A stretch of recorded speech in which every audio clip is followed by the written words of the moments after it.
Salut les amis, j'espère que vous portez bien. De retour sur ma chaîne YouTube. On vous a promis 2025. Voilà, c'est une année pleine de surprises.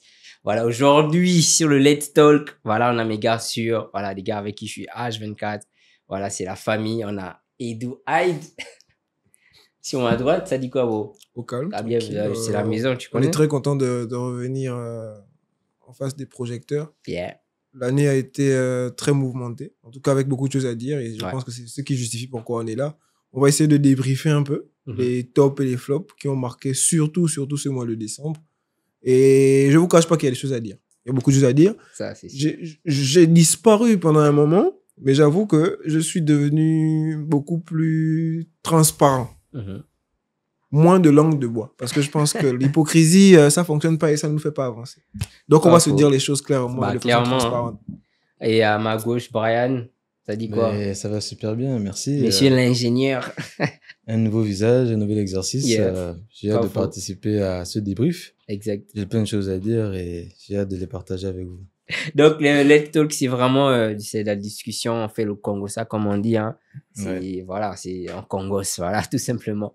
Alors, décembre 2024, mois marqué de grands événements. Le pays a bougé, hein, vraiment. Il y a eu beaucoup d'événements. Pour ne pas citer, voilà, on a le Entre nous Show. On a le Entre nous Show. On a le concert de Singila. Singila, ouais. On a le concert de Loazora. On a le concert de Fally Ipupa. Et on a le pseudo-concert de Taïk Dadju. Bon, après, c'était pas le concert de Taïk Dadju, c'était les étoiles du Gabon. Les étoiles du Gabon, mais qui étaient marquées par la présence de Taïk Dadju. Mais après, si je dis Taïk, le pseudo-concert de Taïk Dadju, c'est parce qu'en réalité, c'est ce qui donnait la flamme à cet événement. Parce qu'on l'a bien vu, le fait qu'il ne soit pas arrivé n'a pas donné une certaine posture, une certaine carrure à cet événement. Donc, il faut se le dire de façon transparente, comme je l'ai dit depuis le début. Et au-delà du concert, il y a aussi des couacs aussi derrière. Oui, pas mal de couacs qu'on a enregistrés. Mais on va commencer par le début directement. On va commencer par le Entre Show. Ouais, c'était le premier événement. Voilà, Entre oui, Show. L'événement que j'ai appelé marqué par la collaboration entre nos bars, le coin entre du charbonnage et la société de production Direct Prod. Voilà. Donc ça, c'est le premier flop. Voilà, j'ai vraiment considéré... L'entrée des jeux, tu cites direct le premier flop. Comment oui, mais il faut se dire les choses clairement. Je l'ai déjà dit. La langue de bois ne nous fait pas avancer. Il faut dire quand ça ne va pas pour pouvoir créer une amélioration. Moi, j'ai jugé cet événement-là d'opportuniste. Parce qu'il vient à la suite de la communication de Loazora. Pour moi, il était évident que l'année 2024 était consacrée au challenge de Loazora. Et il était inopportun que Entre nous Bar et Direct Prod s'associent pour faire un show. Alors moi, ce que j'ai pu entrevoir par rapport à cette nouvelle, c'est qu'on a d'un côté Direct Prod qui est un gros label avec beaucoup de moyens logistiques et financiers. Et on a d'un autre côté la hype qu'il y a autour de Entre nos Bars. Donc, je pense que c'est une initiative de Direct Prod de se dire que bon, on va essayer de joindre ces deux forces-là, donc cette force de notoriété, cette force logistique, pour mettre sur pied quelque chose. Mais c'est pourquoi ils le font. Parce que le Palais des Sports, il a depuis des années. Ouais. Le contexte aurait permis qu'on fasse un Entre nous show beaucoup plus tôt ou beaucoup plus tard. Mais après, qu'est-ce qui dit pas qu'ils avaient ce projet-là depuis, en fait? Et malheureusement, ça concordait avec l'événement de Loazora. Pourquoi précisément au moment où Loazora annonce son show? Mais après, quel est le problème à surfer sur une tendance? TikTok est, par exemple, la plateforme des tendances. S'il y a quelque chose qui a été lancé, il y a un show, il y a un concert qui fait que on a la population qui est disposée à assister à plusieurs shows. Et surtout que, bon, il n'y a pas que le show d'Entre nous Bar qui a été proposé derrière. Il y a celui de Fally et bien d'autres. Donc, l'objectif derrière, c'est d'avoir un mois de show. Peut-être qu'on peut penser que oui, c'est une réponse systématique à Loazora, mais je pense que faut accepter de dire que Loazora a été l'élément déclencheur de la hype autour des artistes musicaux. Et que derrière, c'était l'occasion aussi de permettre à d'autres artistes qui n'ont pas la visibilité de Loazora de eux aussi profiter de cette hype-là. Justement. Donc, je pense qu'il faut dire merci à Direct Prod et à Entre nous Bar d'avoir offert une plateforme, disons, d'exposition à ces artistes-là qui n'ont pas la force de Loazora. Je ne suis pas d'accord avec ça parce que... Après, c'est pas... Il y a l'aspect synergie autour du mois oui, de décembre. Mais si on veut parler de la volonté de Direct Prod à vouloir accompagner les artistes, on aurait pu se mobiliser tous autour de l'oiseau rare. Attention, il y a aussi un truc. Je ne pense pas que dans la stratégie du staff ou bien la stratégie de l'oiseau rare, ils voulaient se mélanger entre guillemets avec une certaine non, vibe, ce n'est pas une question. Avec certains artistes. Lui, il voulait son choix à lui, avec ces gens à lui, qui ne soient pas mélangés peut-être à... Voilà, c'est la star. Justement, la tête d'affiche, c'est l'oiseau rare. Toute la communication sur son concert a été basée sur lui et personne d'autre. Tout à fait. Mais ce qui se passe souvent, comme on le voit pour beaucoup d'autres grands artistes, il y a des premières parties. Donc, justement, on aurait pu sélectionner un certain nombre d'artistes qui auraient fait la première partie. Et lui-même n'a pas manqué de dire, j'ai invité les artistes de la New G. La plupart a été absent. C'est vrai. Mais il a invité. Donc, il a pris le soin d'inviter quand même les autres. Mais il les a invités. On va pas s'éterniser sur le Entre Show. Il y a eu plein d'autres événements.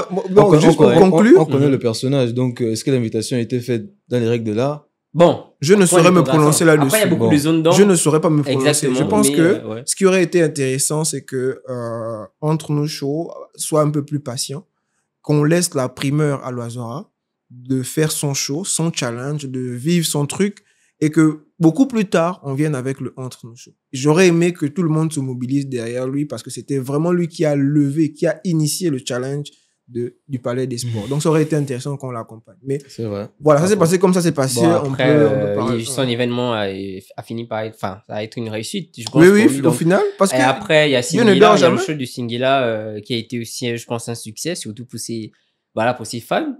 En termes de, on va dire quoi, il a quand même rempli le Palais des Sports, je pense. Bon, on va pas comparer ça à l'oiseau rare. Bon, c'est pas mais je pense que le concert de Singila, ça a été... bon, Singila ne souffre d'aucune ambiguïté dans le sens où, bon, il a déjà sa fanbase qui est là, donc l'échec aurait été plus qu'une surprise qu'autre chose. Donc la réussite, oui, bon, attendu. Bon, de mon côté, je ne vois pas trop... bon, pour Singila, moi, je trouve que c'était moyen. C'était moyen. Après, ça s'explique. C'est, je pense, quelqu'un qui a une longue carrière derrière lui. J'insiste avec derrière parce que ça fait longtemps qu'on l'a vraiment vu sous les projecteurs. On l'a vraiment vu très dynamique. Donc, je pense que c'est un public beaucoup plus nostalgique qui a répondu présent à l'appel de Singila. C'est un public une fanbase présente, bien sûr. Qui a été là depuis les années 2000 et qui continue à justement apprécier l'artiste qui bon, et pas que 2000 hein. Bon, ouais, après, non, je dis depuis les années 2000 parce que secteur A c'est dans les années 1900 tout à fait 90 etc. Mais après en carrière solo je pense que c'est 2004-2005 qu'il a commencé sa carrière. Bien sûr. Donc il a marqué le moment en début de carrière et après il a commencé à faire des sons mais vraiment un an espacé d'un an. Oui, des sons. Donc ça a vraiment été compliqué pour lui d'être au devant. Donc, je pense que c'est ce qui a justifié mon appréciation que j'ai trouvé moyen de son concert. Sans surprise, sans exception.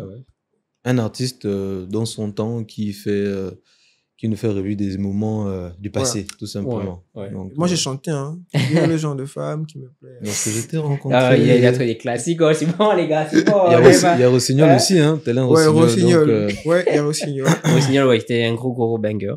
Ensuite, on a eu la légende. La légende, ouais. Fally.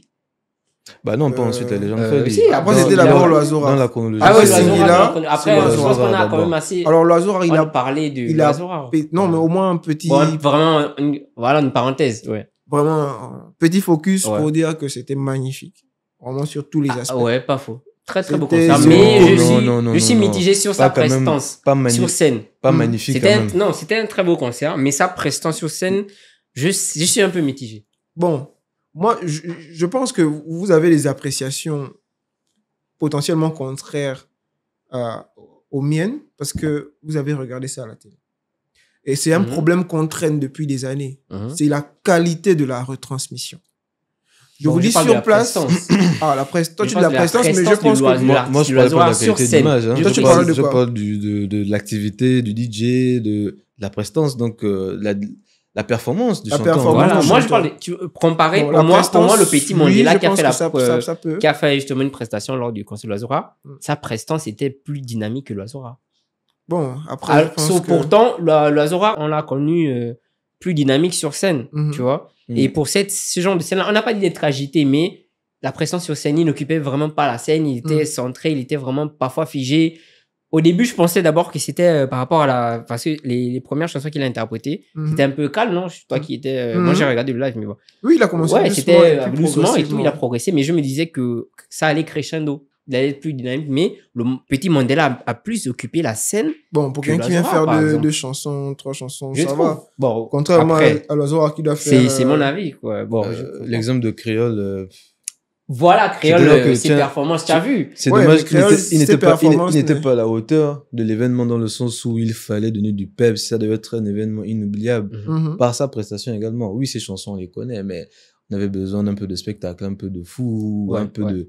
Peut-être un saut dans la foule. Dans la foule. Peut-être demander à l'attraper. Ah ben, écoute, il faut oser. Même les chorégraphies, les danseurs de l'oiseau, je sais pas. Ouais, je pense qu'on pouvait mieux faire à ce niveau. Bon. Franchement, après, en termes de prestance, il y a tellement de choses à dire et à redire. Rien n'est parfait. Mais s'il y a une chose qu'il faut féliciter, c'est quand même la communication derrière ce show-là. C'était quelque chose quand même d'exceptionnel. C'était quelque chose de très, je vais pas dire qui s'accompagne, enfin qui ressemble à la politique, mais aller le voir dans certains bars de la place, venir se présenter, faire cette communication-là auprès des gens. Ça, je pense que ça a été un élément quand même très très intéressant pour les gens. C'était une communication. Ça change un peu des autres et donc à féliciter. Ouais, c'était une communication de proximité. Il faut dire que on n'était pas très sûr de comment est-ce que les choses allaient se passer parce que il a commencé à être dynamique un peu tard. Et très franchement, c'était pas forcément évident.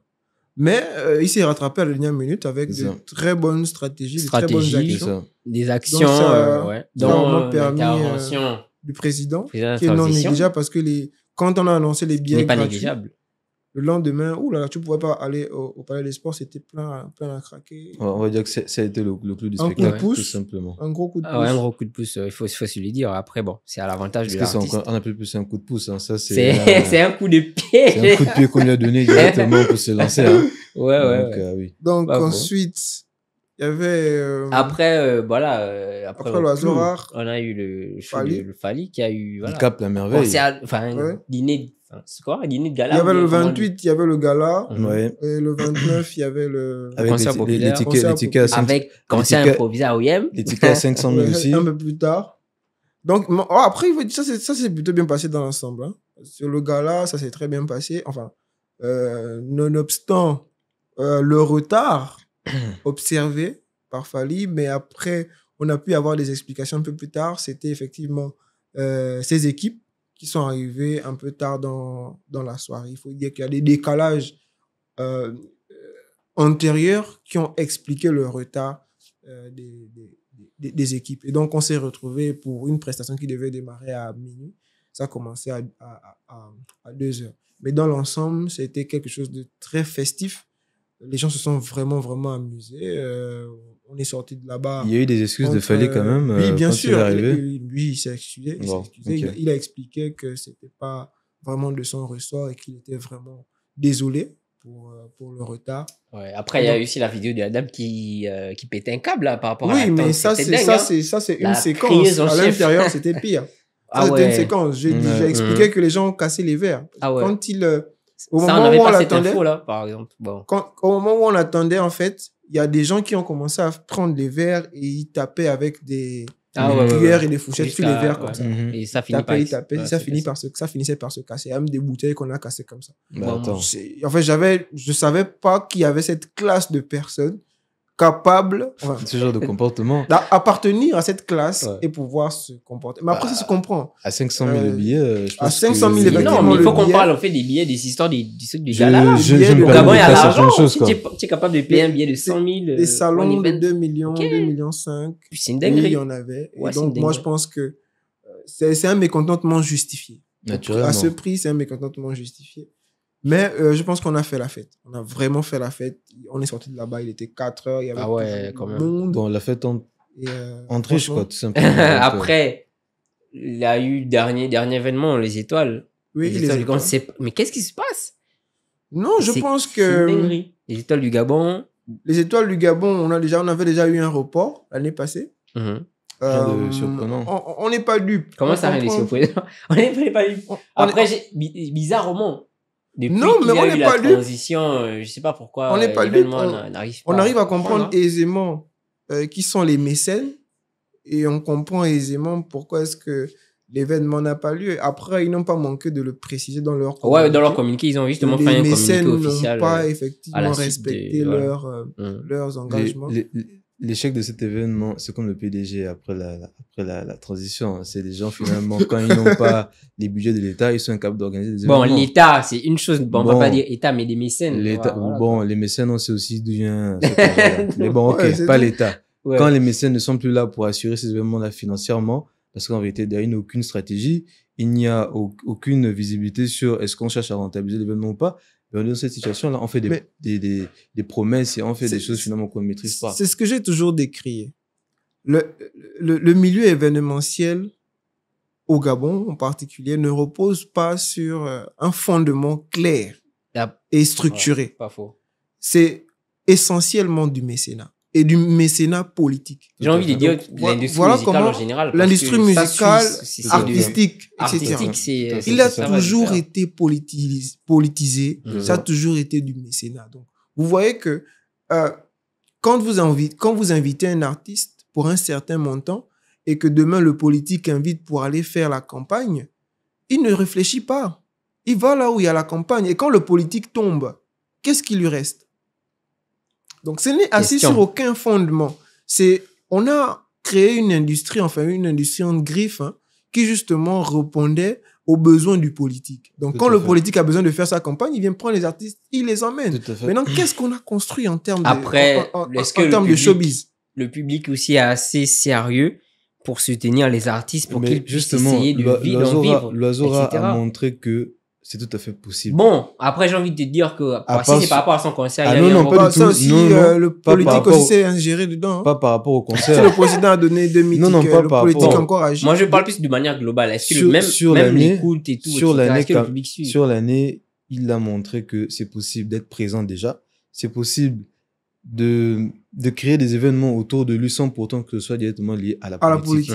Donc, tu as des artistes comme Emma, par exemple. Possible. Bon. Elle peut être conditionnée par un politique qui dirait viens faire ma campagne, sinon tu ne chantes plus. Bon, après. Voici des artistes qui ont assis. C'est un grand débat. Je pense que ça fera même l'objet d'une vidéo.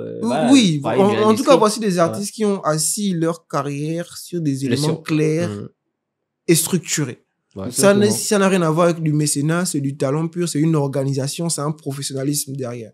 Quand les artistes seront habités de cette même volonté, cette même niaque de faire des choses avec des fondements sérieux, on n'aura plus ces problèmes-là parce que le politique aujourd'hui a la main sur tout. S'il n'intervient pas, on ne peut absolument rien faire. On a réussi à mener des initiatives comme Impact Tour, on n'avait pas un politique derrière, il a juste était question pas de publicité, de volonté personnelle, s'il vous plaît, merci. etc. Non, c'est pour dire qu'on peut faire des choses avec un fondement sérieux. Oui, après, on est loin de sortir de l'auberge, comme on dit. Voilà. Après, je pense qu'on va terminer sur ça pour cette note de fin, pour ce premier volet. On va rapidement aborder le deuxième volet de notre vidéo. Là, il s'agit de la séquence Story Time.